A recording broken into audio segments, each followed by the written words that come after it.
Paris Radio Show. Audio, musique, podcast. Ne vous trompez pas plutôt, vous êtes bien sur les éclaireurs du numérique. Bonjour à toutes et à tous et bienvenue pour ce nouvel épisode donc des éclaireurs du numérique comme son nom l'indique. Nous sommes ici au Paris Radio Show, c'est pour ça que vous avez entendu ce petit jingle juste avant, histoire de nous placer dans l'ambiance. C'est pour ça que vous avez un peu de bruit aussi derrière parce que c'est filmé, enfin enregistré et filmé aussi pour une des premières fois d'ailleurs pour nous, hein, Fabrice, oui. En public. Et aujourd'hui on va parler de l'avenir du podcast et puis plus globalement de ce que c'est annonciateur pour les médias et pour les créateurs de contenu. On a plein de choses à se raconter. Donc, comme je l'ai dit juste avant, j'ai mon acolyte à côté de moi, bien sûr, l'inénérable Fabrice Epelboin. Bonjour. Bonjour Fabrice, comment vas-tu ?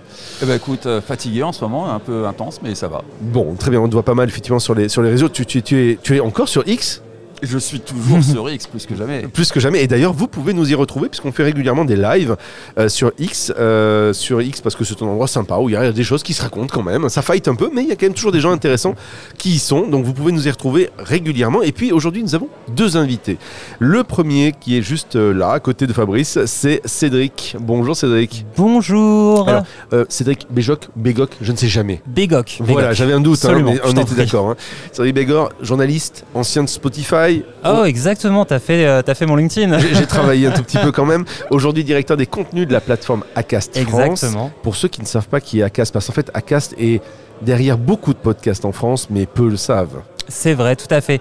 La nature d'Acast, de toute façon, c'est d'être plutôt en discussion avec les créateurs de contenu, les éditeurs.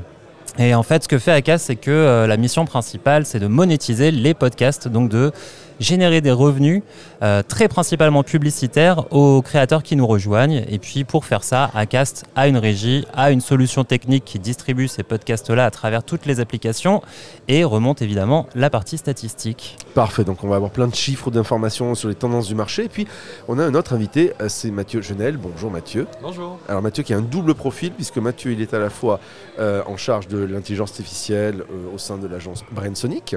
Tout à fait. Qui produit beaucoup de contenu, notamment des podcasts aussi, mais pas que pour des marques.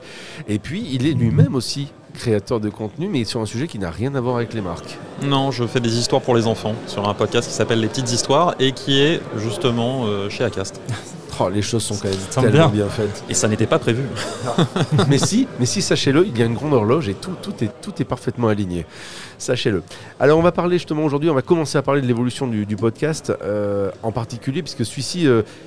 alors le podcast, est-ce que d'abord, tiens, petite question, mais vous le savez, mais peut-être que vous qui nous écoutez, vous ne le savez pas, mais le podcast, à quelle origine, vous savez d'où vient le mot podcast à l'origine quand même? C'est un journaliste anglais. C'est ça, oui. Qui avait donc, parce que le premier mot à la base c'était donc audioblog, si mes sources sont les bonnes, et puis vu que c'était très principalement poussé par... comment ça s'appelait la plateforme sur l'iPod, sur l'iPod. Apple était le seul distributeur quelque part de podcast. Exactement. Et donc les premiers podcasts, ceux qui ont vraiment donné un peu les lettres de noblesse à tout ça, c'était les rediffs de conférences d'universités américaines. Et donc ce journaliste qui consommait tous ces produits audio, tous ces audioblogs sur iPod s'est dit, et si on donnait un nom un peu plus cool et on appelait ça le podcast. Voilà, on mélange iPod et broadcast et ça nous donne podcast. Voilà, déjà ceux qui nous écoutez, sachez-le, vous avez des choses à raconter dimanche à table. Alors ce podcast aujourd'hui, il était principalement audio. Et on constate depuis une petite tendance, depuis quelques mois, Spotify notamment a annoncé maintenant officiellement l'arrivée de la vidéo sur les podcasts audio. On constate que maintenant à nouveau les frontières se floutent. Donc on avait des podcasts, ou plutôt on avait des émissions vidéo qui se sont appelées maintenant des podcasts et qui avaient une déclinaison audio. On a maintenant l'audio qui réintroduit la vidéo mais sous forme de radio filmée. C'est quoi ce bazar ? Eh ben en fait déjà c'est assez intéressant de se dire que même le terme podcast il était utilisé sur YouTube il y a 10 ans. Parce qu'en fait on parle tout le temps du podcast. Si on définit le podcast juste à travers le prisme de l'audio, en fait finalement on rate le prisme du format. Et il y avait plein de youtubeurs, y compris des youtubeurs français, Cyprien, qui faisaient des podcasts à l'époque. C'était tout ce qui n'était pas les vidéos scénarisées. Donc souvent des formats de discussion beaucoup moins montés, beaucoup plus libres. Et qui s'appelait donc déjà podcast à l'époque en vidéo. Donc aujourd'hui, ce retour entre guillemets de la vidéo dans le podcast, c'est pas tant une nouvelle chose. C'est une nouvelle chose si on définit le podcast par le fait que c'est un format audio, mais si on définit le podcast par le fait que c'est un format médiatique, finalement que ce soit audio, vidéo ou autre, ça ne change pas forcément tout le temps la donne. C'est une tendance qu'on voit aujourd'hui typiquement chez Acast, cette volonté maintenant d'apporter une dimension, on va dire, vidéo à quelque chose qui était Et qui en faisait d'ailleurs le sel, qui était la dimension intime de l'audio. Absolument.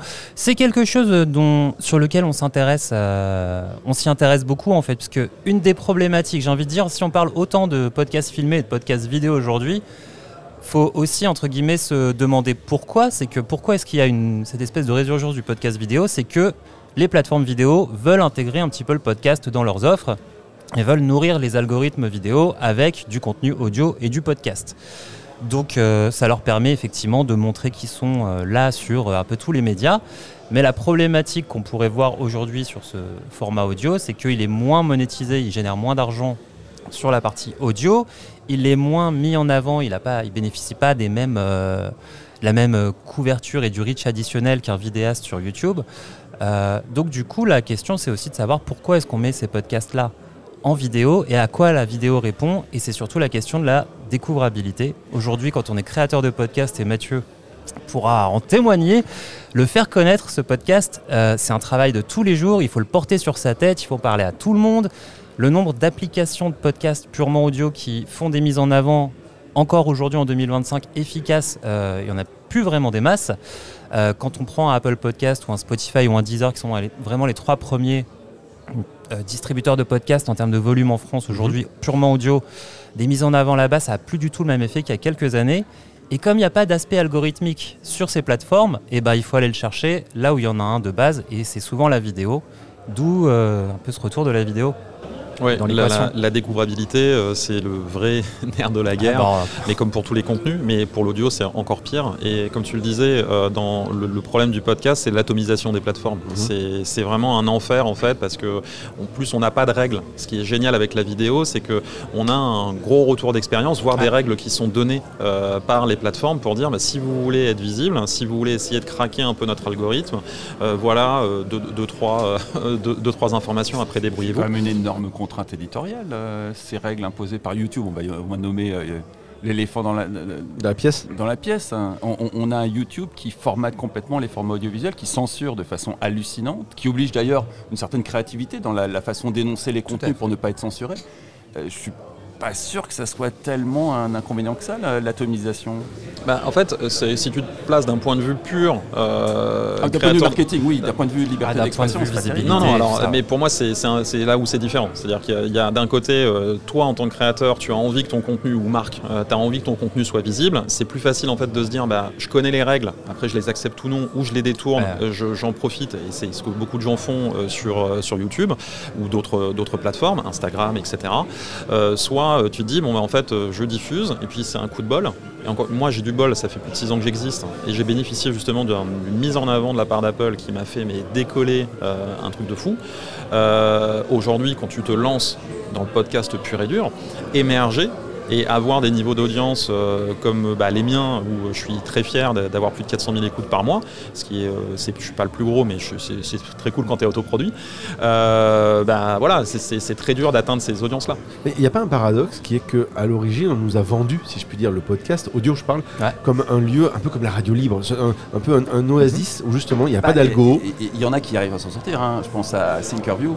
Oui, on bien a sûr. Effectivement une parole totalement libre et une diffusion sur YouTube. Maintenant, certes, une diffusion sur YouTube, mais sans jouer avec les algorithmes, quelque chose qui s'est inscrit dans le temps, ça fait presque 10 ans que ça existe, Thinkerview, et pas de monétisation, autre qu'un système de cagnotte. Oui, ce qui permet refus total de la monétisation. Ce qui permet d'éviter effectivement le shadowban ou autre de ce qui permet de YouTube. d'avoir une liberté d'expression. Mais je reviens à cette question-là, c'est qu'en fait à la base, tu le disais, Cédric, il y a quelques instants, il n'y a pas d'algo sur les plateformes de podcast, qui est un bien et un mal, parce que il y en a très peu. Donc, ce qui veut dire qu'à la fois, il y a un côté un peu liberté éditoriale, on te trouve si on te cherche ou si on a entendu parler de toi. Ce qui était pour moi le sel quelque part aussi de cette question de podcast. Nous on le vit aux éclaireurs depuis plus de 6 ans aussi, cette liberté de ton. Si demain on doit se remettre peut-être à faire de la vidéo, ça rajoute des contraintes. Tu le disais, éditorial, et puis peut-être même technique. On retombe dans quelque chose qui était très léger. Absolument. Les contraintes éditoriales viennent de sauter, là, avec Trump qui arrive au pouvoir. Ça va être complètement redéfini. C'est vrai, mais il y a aussi cette dimension de le podcast était facile quelque part, assez léger, et là on remet le doigt dans quelque chose qui est complexe. Ça dépend en fait de ce que tu cherches. C'est toujours la même chose. Qu'est-ce que tu cherches? Tu cherches à parler tu cherches à toucher le grand public, donc une cible très très large, ou tu cherches à toucher ce qu'on appelle des niches. Voilà, donc une cible qui est bien définie, peut-être de spécialistes qui sont fans de philatélie, par exemple. C'est une très grosse niche quand même. Mais voilà. Vieillissante, mais quand même. Voilà. Mais donc, qu'est-ce que tu cherches? Et en fait, le truc, c'est que derrière, est-ce que tu acceptes?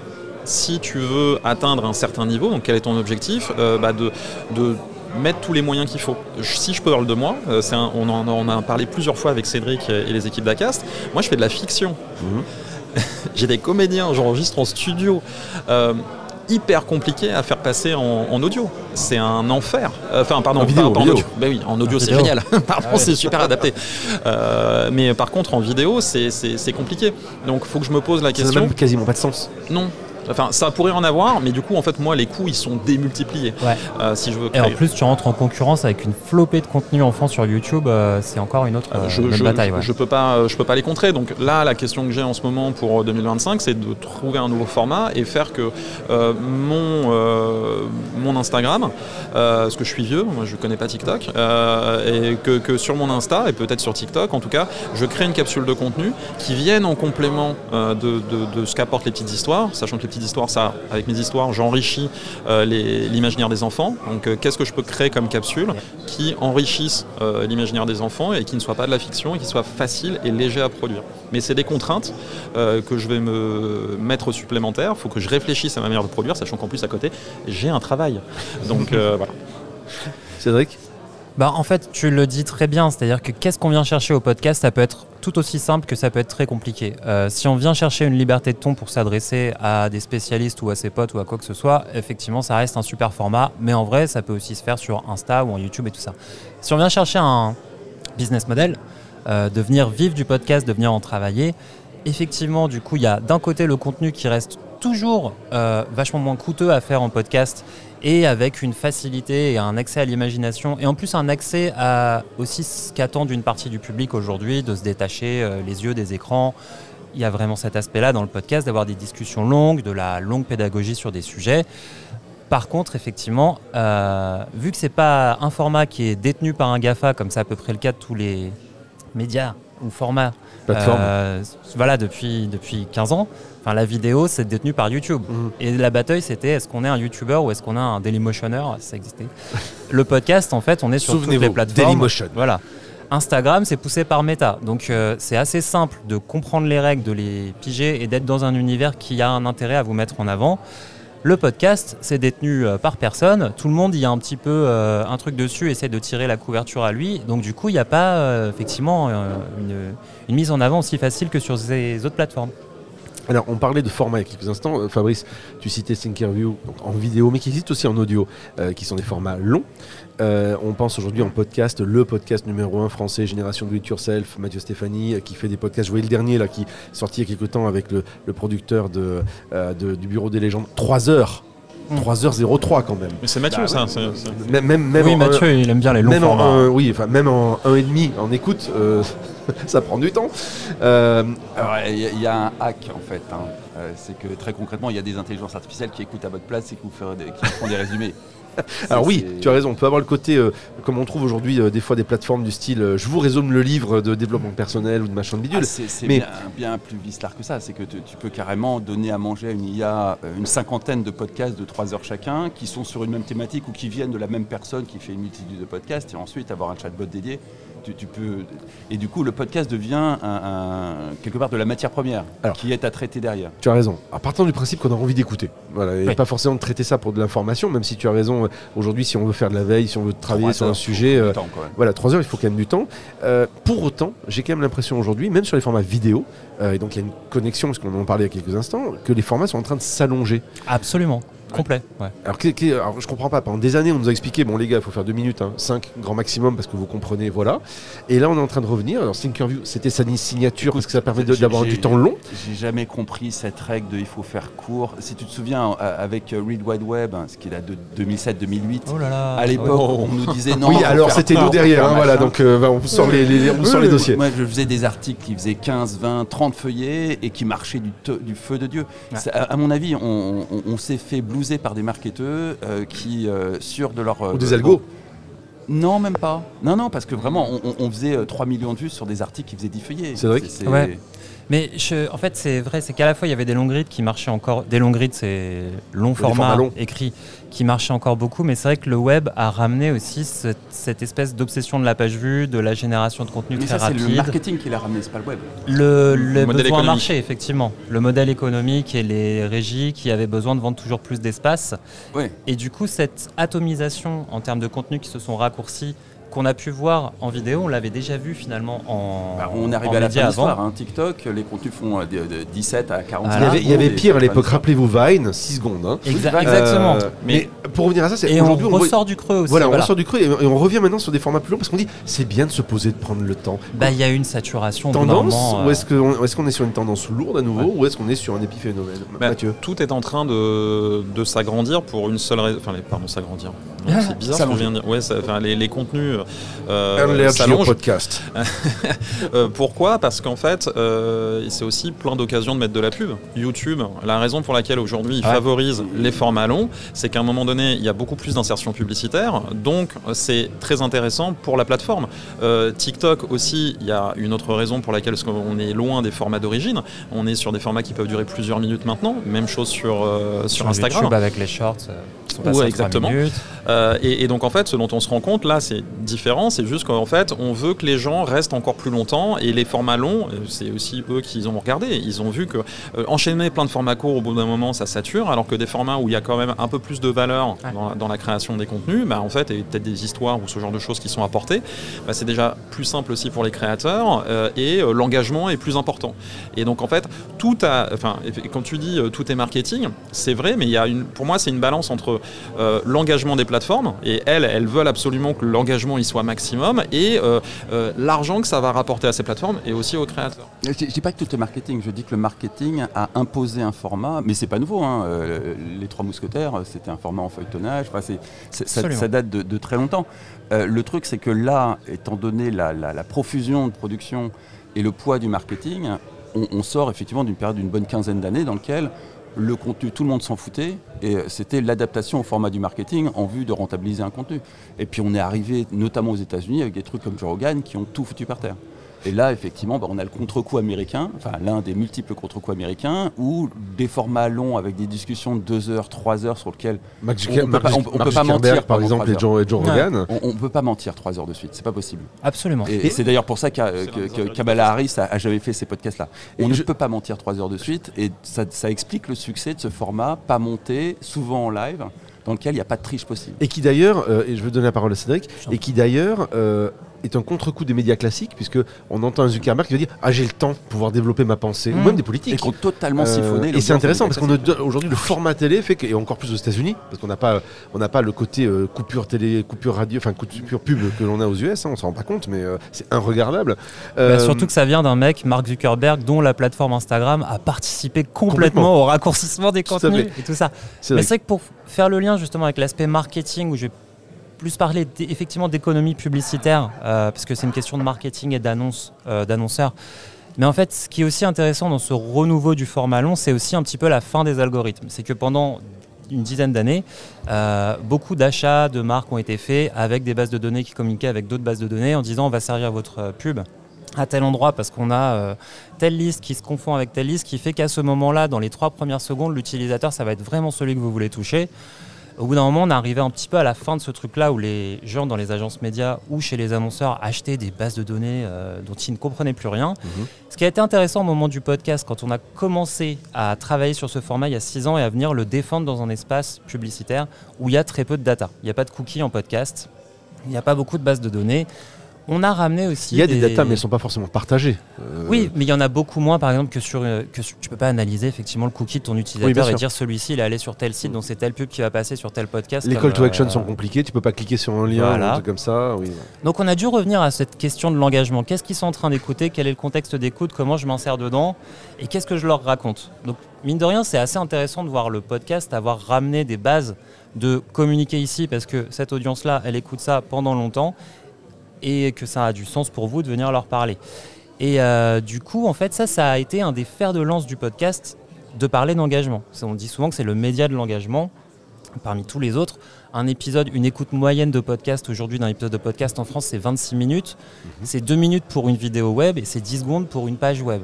Donc cet aspect d'engagement de gens qui restent très longtemps, ça intéresse de plus en plus les marques, donc ça dirige des investissements vers ça. Et donc évidemment, ça pousse les distributeurs, les diffuseurs à remettre l'accent sur des contenus longs parce que l'intérêt économique il commence à glisser là-bas parce que les acheteurs n'achètent plus maintenant le fait de pouvoir toucher 3 millions de contacts en une semaine. Ils préfèrent en toucher peut-être 10 fois moins, mais de façon contextuelle et intéressante et qui colle bien. Je vais la ramener à nouveau sur les annonceurs, mais on l'a vécu avec les éclaireurs du numérique.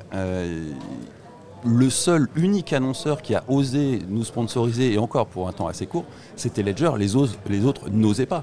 Parce qu'effectivement, il y a une liberté de ton qui n'est pas compatible avec le monde du marketing. Et Ledger nous a sponsorisé pendant un an. C'est pas nous qu'on lui a coupé le doigt, on dit tout de suite. Et en plus, Ledger a arrêté de nous sponsoriser un mois avant qu'on fasse des sessions au Sénat sur les crypto-monnaies. Donc c'est l'annonceur le plus idiot, mais le seul. Donc on ne va pas s'en plaindre non plus. C'est une énorme contrainte qu'on voit aux États-Unis où typiquement, il n'y a pas d'annonceurs traditionnels sur les podcasts. C'est des annonceurs totalement inconnus, étranges et bizarres, parce que les vrais annonceurs, les propres, ne veulent pas se mêler avec la... Justement, ça évolue pas, ça, Cédric Mathieu? Si, sur les États-Unis, en podcast, on voit du Apple, on voit du Amazon, on voit du Google, on voit des oreillers... Je parle de podcast avec une vraie liberté de ton, pas des trucs qui cherchent à faire des formats marketing. Oui, c'est ça. Après, il faut définir effectivement à quel endroit on met la liberté de ton et tout ça, mais typiquement un Joe Rogan, qui a une très grande liberté de ton. Traditionnel. Regarde les annonceurs de Joe Rogan, pas du tout. Il a de plus en plus de pubs audio, et d'ailleurs c'est un truc sur lequel ses abonnés... Il a tous les annonceurs de l'alt-right, tous les annonceurs traditionnels ont déserté ces contenus-là, et du coup on laissait totalement de côté la vague des podcasts, et aujourd'hui, effectivement, on a des grosses questions à se poser. On a la même vague de boycott des annonceurs en France. Ça dépend des contenus. Ça dépend vraiment je suis sûr qu'il n'y a pas des contenus qui sont là pour faire guigui, je suis joli, ou qui sont là pour faire de l'entertainment. Des contenus qui sont là pour poser des idées, pour utiliser la liberté d'expression. Je ne sais pas à quel point je suis... Typiquement, on prend un Clément Viktorovitch qui vient d'arriver en podcast, qui est quand même un analyste politique. Maintenant, il est indépendant. Non, c'est quelqu'un qui a été construit par Canal+, donc forcément, d'un point de vue... Oui, mais aujourd'hui, il est indépendant, il est plutôt orienté... Par Canal+. Okay. Tout à fait. Mais en termes de liberté de ton, là, il y a des annonceurs, il y a de la publicité qui passe dessus. Ça gêne pas forcément les annonceurs. Faut pas que ce soit de liberté de ton quotidien. Faut que ce soit Papacito. Papacito, typiquement, effectivement, il n'y a pas d'annonceur. Mathieu, Non, mais c'est une autre liberté de ton. Là, c'est aussi une liberté. Il n'y a pas d'autre liberté de ton. Il y a la liberté d'expression. Point barre. Oui, il y a celle à laquelle. Si c'est des idées qui ne te plaisent pas, je pense que Papacito, on n'est pas très fan. C'est là que tu repères que c'est de la liberté d'expression. Et celle-là est bridée par ces annonceurs. Elle n'est pas bridée. Alors les annonceurs, ils ont le droit de choisir là où ils annoncent, s'ils ne veulent pas effectivement s'associer à des gens problématiques. Le problème de ces annonceurs, c'est qu'ils risquent aussi de disparaître avec cette vague. Justement, est-ce qu'aujourd'hui, si on prend certains de ces formats qui peuvent être considérés de niche, je mets des guillemets à niche, ça peut être une grosse niche, mais on va dire qu'ils ciblent des gens en particulier, on en parlait tout à l'heure, cette question de format de niche, c'est-à-dire qu'aujourd'hui, on peut avoir des formats qui peuvent être extrêmement lucratifs, mais qui vont toucher une cible en particulier. L'alt-right ou autre chose. Alors ça va pas forcément être lucratif, justement, pour le coup. Alors ça peut, oui. C'est vraiment pas une niche. Mais ça va pouvoir être de la maternité. Je prends Bliss qui vraiment parle de la périnatalité. Ça, on parlait pas beaucoup avant. Du coup, effectivement, c'est un truc qui intéresse beaucoup d'annonceurs. Je prends même des sujets type les coups sur la table ou tout ce que produit Louis Média, qui étaient des sujets vraiment sociétaux, qui n'étaient pas vraiment traités en médias traditionnels en 2017, quand ils se lancent. C'est aussi des studios et des formats sociétaux qui amenaient des nouvelles choses, qui étaient assez progressistes dans leur approche, qui ont mis un petit peu de temps, mais les annonceurs, au contraire, ont été plutôt friands d'aller vers ce genre de nouveaux discours, tu vois. Est-ce qu'aujourd'hui, alors, si on creuse ces questions-là, tu démontres ce que je suis en train de dire. Oui, ça, tous les annonceurs. Si on creuse les questions aussi de se dire, ok, finalement, maintenant, il faut peut-être des formats plus longs. Il faut s'adapter aux algos. Et puis, il faut des formats courts pour faire des hooks, pour pouvoir donner envie d'aller écouter. Il faut faire des shorts, etc. Alors, pas forcément des cours. Pardon ? Pas forcément des cours. Pas forcément courts, mais on va dire que il y a une nécessité de fractionner peut-être des contenus pour donner envie de venir. et ainsi de suite. Est-ce qu'aujourd'hui, alors là on vient un peu sur le côté technologie, peut-être pour toi particulièrement Mathieu, sur les aspects intelligence artificielle qui depuis quelques années ont quand même révolutionné pas mal le truc. Est-ce qu'aujourd'hui ces outils-là aussi apportent quelque chose, réellement ou pas? Je parle pas forcément en production, du genre voix synthétique ou autre, je parle plutôt en termes de nous aider à finalement travailler différemment la chaîne de production et d'être peut-être plus efficace. Est-ce qu'il y a une vraie tendance autour de ça aujourd'hui ou pas, ou c'est juste, on va dire, c'est parce que c'est à la mode actuellement et puis basta?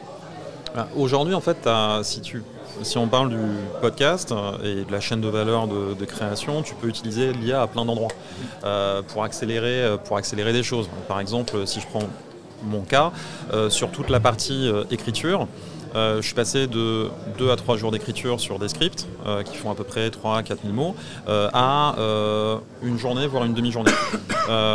Parce que j'ai mis en place tout un process où, par contre, je n'ai jamais l'intention, la structure et ce que je veux donner comme message, mais derrière, je me permets d'accélérer ma production parce que je n'ai pas le choix, d'autre choix que de le faire. Sur de la relecture et ce genre de choses. Après, sur tout ce qui va être post-production, ça va dépendre. Mais oui, effectivement, tu as de l'IA dans les logiciels qui te permettent de dénoiser, donc d'enlever tous les pops, les bruits et compagnie, etc. Donc tu en as dedans. Ce qu'on fera certainement avec cet épisode. Ce qui te permet en fait d'accélérer réellement aussi ta post-production. Là encore une fois, c'est pas la même chose que de la post-production humaine et du travail humain de la voix et de chaque piste, etc. Mais tu vas plus vite. Si tu vas aussi, on en parlait ailleurs tout à l'heure, enfin juste avant ce podcast, mais si tu veux, pareil, retravailler tes voix, aujourd'hui, tu as des technologies de speech-to-speech qui sont super intéressantes. Et si après tu veux être dans une cité par exemple sur de la production de podcast avec de la vidéo, aujourd'hui tu as des logiciels qui te permettent automatiquement d'analyser toutes les séquences de ton podcast, de ta vidéo, et de te les saucissonner comme il faut, de te les sous-titrer, alors mal, mais en tout cas de te les sous-titrer pour pouvoir derrière après produire en fait tous tes formats courts pour derrière soit rediriger vers ta vidéo, soit renvoyer vers ton podcast. Donc tu as aujourd'hui l'IA, sans même qu'on le voit, elle est déjà beaucoup dans les systèmes de post-prod, et après même dans l'analyse des performances et compagnie, tu peux mettre en place des choses.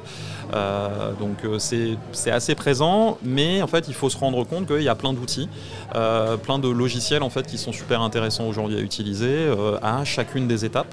Et ce qui fait, et c'est ça que je trouve intéressant, et que ça rend, tout à l'heure on parlait du fait qu'il fallait beaucoup d'efforts et peut-être déployer beaucoup de choses pour pouvoir lancer un podcast aujourd'hui, ou le faire connaître, mine de rien avec tous ces outils qui permettent d'accélérer les choses, je pense que c'est beaucoup moins qu'au moment où je me suis lancé il y a 6 ans.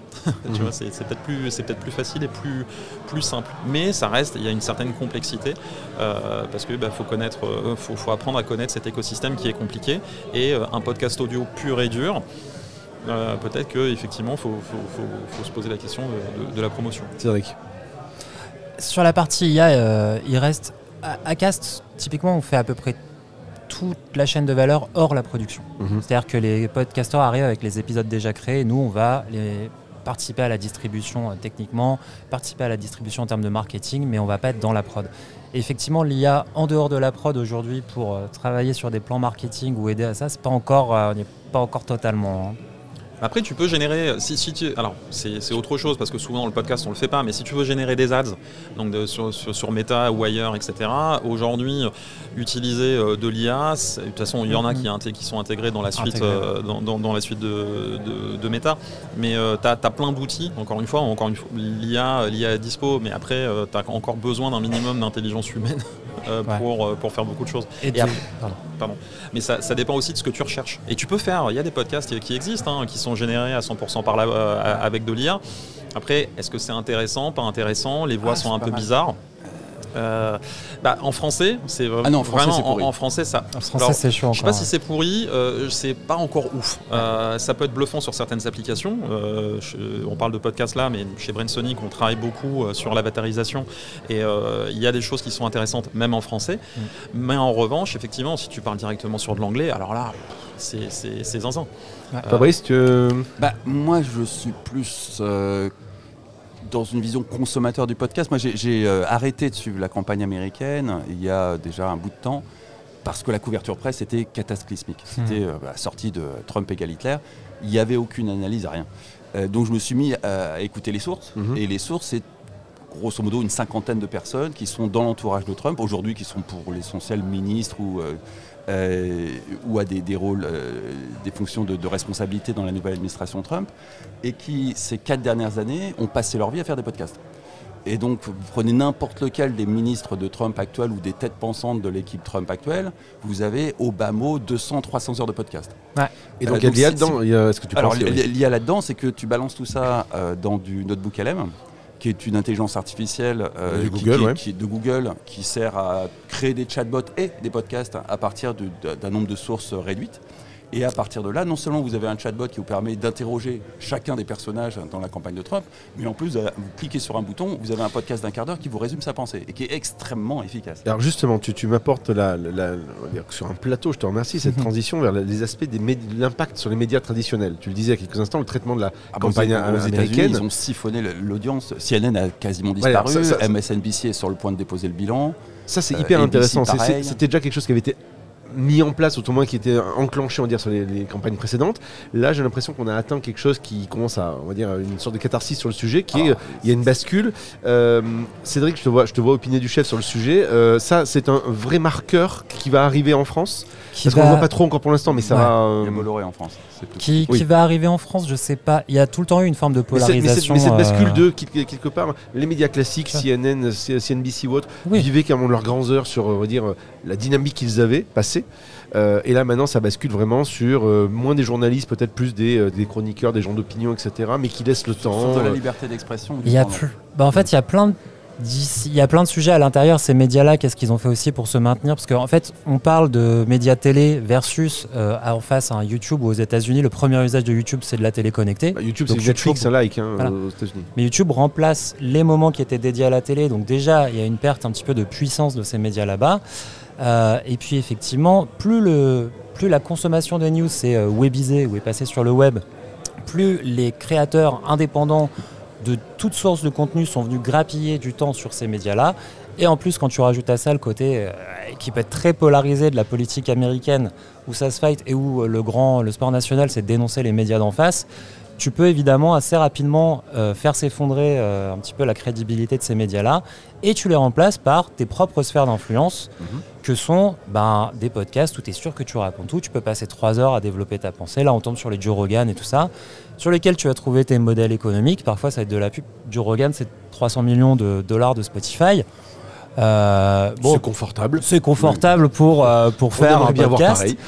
Et en France, effectivement, est-ce qu'on a cette même culture de la polarisation, ou est-ce qu'il y a quand même encore une forme de consensus qui tient le truc? C'est à voir et à définir sur les années à venir. Alors mais effectivement, oui. Polarisation. Pas autant qu'aux US, tu vois. Tout autant qu'aux US. Mais on y arrive. Justement, pour rebondir sur ce point, ce qui est intéressant de voir dans le podcast, c'est qu'effectivement, le temps long, on a quand même, pour moi, j'adore Mathieu Stéphanie. Donc c'est quelqu'un que je trouve assez incroyable dans la manière dont il a développé son truc, en disant... C'est juste qu'au début, il voulait pas faire de montage, en fait. Oui, c'est ça. Non, mais il voulait aller... il était dans cette espèce de frugalité en se disant, moi, en fait, je veux parler, je veux poser beaucoup de questions. C'était très spontané. Enfin, c'est un mec ultra spontané et que je trouve génial pour ça. Après, on aime ou on n'aime pas, mais je n'écoute pas forcément. J'ai travaillé avec lui sur son podcast, mais j'écoute plus forcément son podcast aujourd'hui. Pourtant, j'écoute d'autres podcasts qui sont des formats longs, genre le Floodcast en France ou ce genre de choses. Mais c'est de l'entertainment. Mais en fait, ce qui est intéressant, c'est de se rendre compte que, mine de rien, il y a 2 podcasts qui sont du temps long et où, globalement, on laisse les gens parler. C'est effectivement GDIY, Génération Do It Yourself, et puis il y a Légende aussi, de Guillaume Play, qu'on aime ou qu'on n'aime pas. Mais je rappelle que Guillaume Play, il a invité Jordan Bardella. Et Jordan Bardella, où il y a eu aussi un droit de réponse de la part de Dieudonné, où il a... Dieudonné a exploité en fait le temps de parole qu'il avait et il a pu dérouler tout un discours. Même chose sur GDIY, où il y a quand même eu quelque chose d'assez incroyable, qu'on aime ou qu'on n'aime pas. Il y a eu Emmanuel Macron. Donc ce n'est pas rien. Après, c'est contrôlé et compagnie, etc. Mais en fait, du jour au lendemain, et c'était d'ailleurs l'un des objectifs... Il y a aussi eu Nicolas Collin, mais il n'y a pas eu Oussama Hamar. Bon, voilà. Oui, non, mais en fait, ce que je veux dire, c'est que, après, encore une fois, chacun éditorialise son podcast, chacun est libre sur son podcast. Mais le point, c'est le temps. Mais c'est juste le temps long fait que des gens y vont, et Oussama Hamar, il est allé sur d'autres podcasts où il a pu parler et compagnie, etc. Donc ce que je veux dire, c'est qu'il y a plein de cet espace qui est un espace de temps long où on peut développer une pensée, qu'on soit d'accord ou pas d'accord, moi je sors de ce débat-là, mais en fait le podcast est le seul endroit qui le permet, et en plus ce qui est intéressant, c'est que vu que ce podcast, il est en audio, mais il est aussi en vidéo, en fait il a un rayonnement qui est démultiplié. Oui, ça va être allé sur Off the Record, notre ami Carlos Diaz. Bonjour à toi Carlos. Justement, est-ce que ça ne pousse pas à quelque chose qu'on voyait déjà, qu'on a parlé, dire que les vieux des blogs, tu parlais de Web, ont vu apparaître déjà, qui était déjà la promesse à l'époque de c'est génial maintenant, il y a des opinions qui peuvent émerger, des gens qui ne sont pas journalistes mais qui peuvent avoir un niveau d'exigence ou d'analyse assez bon, les etc. journalistes sont devenus des blogueurs en fait. Mais ce qu'on a vu aux États-Unis, par exemple, il y a quelques années, c'est la bascule de certains journalistes partant de certains journaux même prestigieux, disant je fais ma newsletter payante. Et il y en a qui en vivent bien, pas beaucoup. Ça, c'est la meilleure transformation. Et j'ai l'impression qu'on va plus loin encore maintenant. La clé d'entrée après, c'est finalement, je vais faire mon podcast, je vais faire ma vidéo, mon truc. Donc, on est sur, j'ai l'impression, une sorte de désintermédiation lente des médias classiques vers cette atomisation multimédia, on va dire. Est-ce que c'est ça qu'on voit arriver en termes de tendance globale ? Pour le coup, c'est vrai que ça, aux États-Unis, on l'a vu, même des présentateurs télé ou des auteurs, je prends Bret Easton Ellis ou Conan O'Brien, qui sortaient de télé, ils ont commencé à créer leur podcast sous leur propre boîte de prod, à maîtriser à la fois ce qu'ils disaient. Ils se sont mis aussi très rapidement aux réseaux sociaux. Donc c'est des gens qui ont un esprit, des figures médiatiques qui ont un esprit entrepreneurial qui fait que petit à petit se sont construits un univers édito qui leur appartient et qui n'est pas forcément soumis à une marque. Que ce soit pour diffuser des idées ou faire un business model qui ne passe pas par les chaînes. Et en France, j'ai pas envie de dire on a un petit peu de retard, mais il y a un décalage en tout cas par rapport à ça. Et il y a encore peu de personnalités publiques qui s'y mettent. Les podcasts et les créateurs viennent beaucoup de l'univers du web où c'est un side project qui prend de la place et qui devient un business model.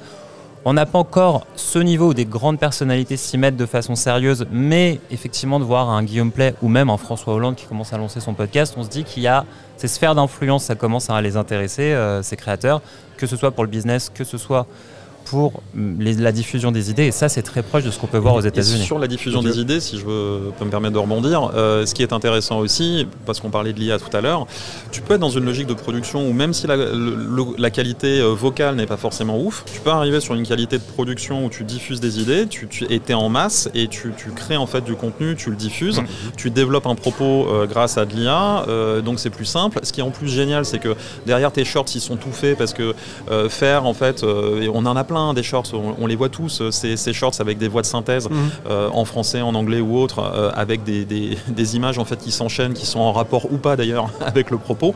Donc on peut être dans cette logique de production massive et pour aller sur de l'opinion, il y a aussi au travers de l'IA des choses qui peuvent être intéressantes ou dangereuses, je ne sais pas, qui peuvent être déployées. Les deux en même temps, voilà. Ouais. On va finir ce podcast justement sur l'aspect économique. Tu vois, le business, c'est dans quelques instants. Les États-Unis, c'est pas la France en termes de grandeur de marché. De volume, ouais. De volume. Mais je dis les États-Unis, on pourrait parler aussi de l'Asie haute, mais on va parler de ce qu'on connaît mieux, on va dire. Est-ce qu'on voit une évolution justement de ces modèles économiques aussi ?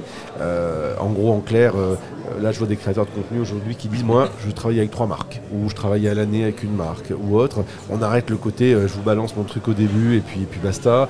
Bref, il y a une dimension un peu différente dans laquelle les marques semblent vouloir essayer de s'intégrer. Ça dépend aussi des gens qu'ils ont en face d'eux. Est-ce qu'ils assument ou pas d'être sur un podcast de Joe Rogan ou pas ? Peut-être, j'en sais rien. Ou des éclaireurs.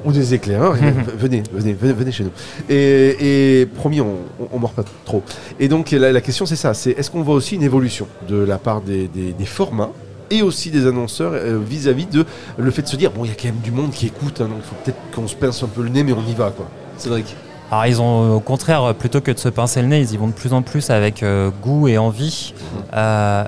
Typiquement 2024, ça a été une année assez exceptionnelle dans l'économie du podcast. Il y a eu beaucoup de nouveaux annonceurs qui sont venus, beaucoup de gens qui viennent chercher justement des choses qu'ils ne trouvent plus à la radio ou aux médias traditionnels, ce temps long, un format différent.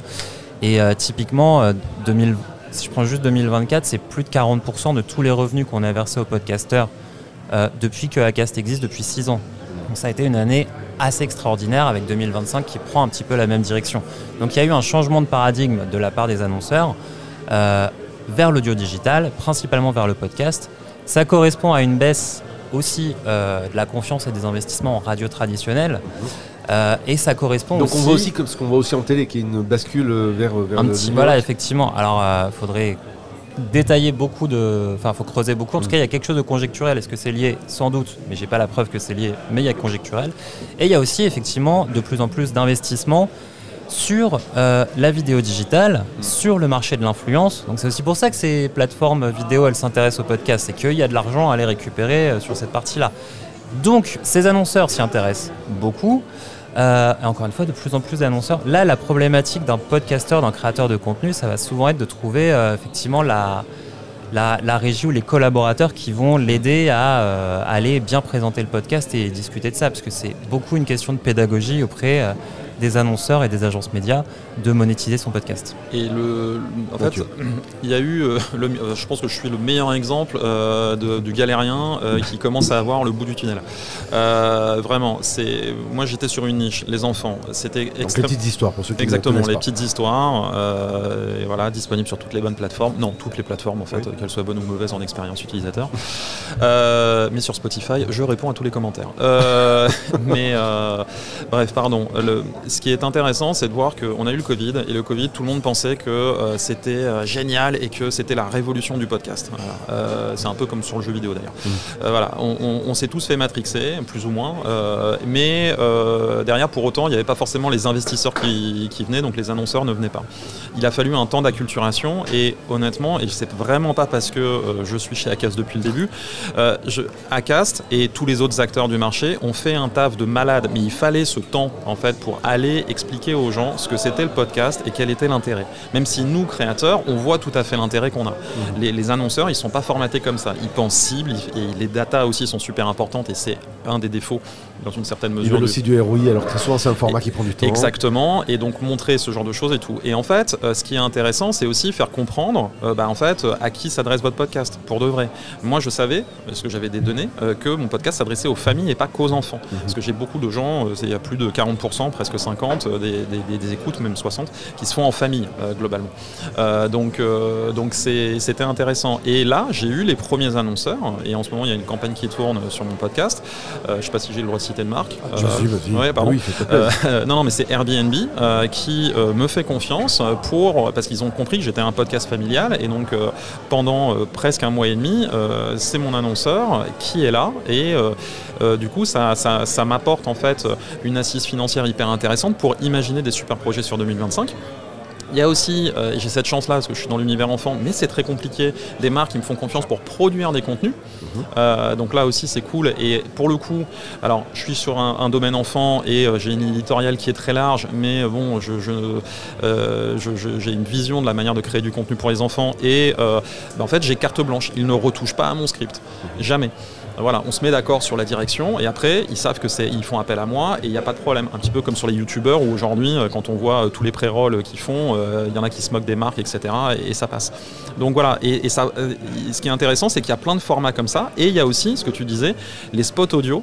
Moi, j'en diffuse plein, et j'ai fait la pédagogie à mon audience en disant, en fait, moi, chaque épisode, ça me coûte entre 700 et 900 € à produire, parce qu'il y a des comédiens, il y a des illustrateurs, etc., un studio, blablabla. J'ai fait la pédagogie aux enfants et aux parents. Mais voilà pourquoi il y a de la publicité. Et voilà pourquoi j'ai besoin d'avoir de la publicité, parce que j'avais testé aussi le modèle, on n'en a pas beaucoup parlé, de Patreon, ou de l'abonnement. Acast Plus, d'abonnement, pardon.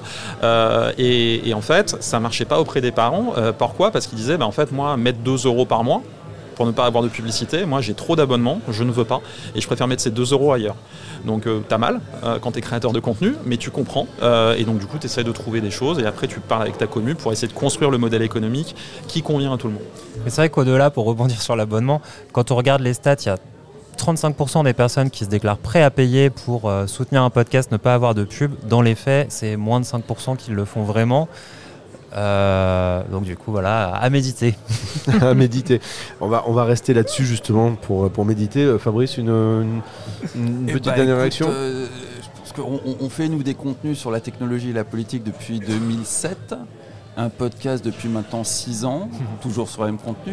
On parle de la perte de souveraineté numérique, de la corruption de la tech française, de tout un tas de choses, avec tout un tas de gens on ne peut plus importants, des grands acteurs de la tech française, plein d'élus. et on n'a jamais, on a toujours fait fuir les annonceurs, hein, soyons clairs. Ils n'ont absolument pas envie d'adosser leur marque à des gens qui peuvent leur sortir un scandale d'État sur un coup de tête. Mais est-ce que vous avez la bonne régie ? Eh bien voilà, écoutez, on en parlera. Ce podcast n'était pas sponsorisé par Acas, mais on pourra en parler après avoir coupé les micros dans quelques instants. Merci à vous, messieurs. Merci beaucoup. Merci Cédric, Mathieu, et bien sûr à toi, Fabrice, d'être venu au Paris Radio Show pour ce podcast-là. Donc il y avait un peu de bruit parce qu'on était en direct. Merci à vous. Si vous nous écoutez donc, et que vous aimez ce que nous faisons, mettez des étoiles, tout ça sur les différentes plateformes de balado-diffusion, celles que vous aimez ou que vous n'aimez pas en fonction de l'UX de celle-ci, mais faites comme vous voulez. Mais n'hésitez pas à nous faire remonter. On est toujours sur X aussi, donc n'hésitez absolument pas à nous laisser des petits commentaires. On aime bien ça. Un petit clin d'œil à Enzo qui réalisait aujourd'hui l'émission de l'école narrative, qui est un de mes élèves, donc ça me fait plaisir. Voilà, et je vous dis à très vite pour un prochain épisode des éclairs du numérique. Salut. Bye bye. Bye.